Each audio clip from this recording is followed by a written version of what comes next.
గబ్బర్ సింగ్ సాయి అనే ఒక అతను హరిహర వీరమల సినిమా రిలీజ్ రోజున తాగి మీడియా ముందు వైఎస్ఆర్సీపీ కార్యకర్తల గురించి, వైఎస్ఆర్సీపీ మాజీ నాయకుల గురించి, మహిళా నాయకుల గురించి ఏ విధమైన వ్యాఖ్యలు చేశారో మనందరం చూసాం.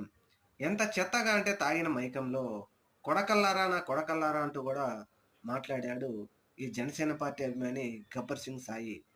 అయితే ఇతనికి పోలీస్ స్టేషన్‌కి వెళ్తే 1,00,000 కాల్స్ వస్తా ఉన్నాయంట. వైఎస్ఆర్‌సీపీ వాళ్ళు 1,00,000-2,00,000 మంది నాకు ఫోన్ చేస్తా ఉన్నారు.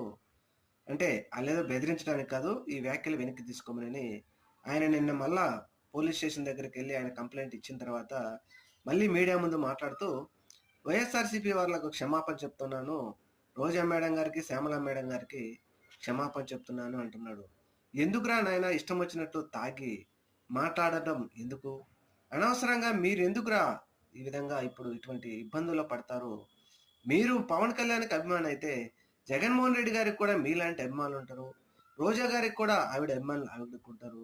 శ్యామల గారికి కూడా అభిమానులు ఆవిడకుంటారు. మరి అప్పుడు ఇతరులను అనుచితమైన వ్యాఖ్యలు చేయడం ఎందుకని జెప్పేసి, ఇప్పుడు ఈ 'గబ్బర్ సింగ్ సాయి' చేసే పరిస్థితిని అతను అనుసరిస్తున్న విషయాన్ని చూస్తేనే అర్థమవుతా ఉంది.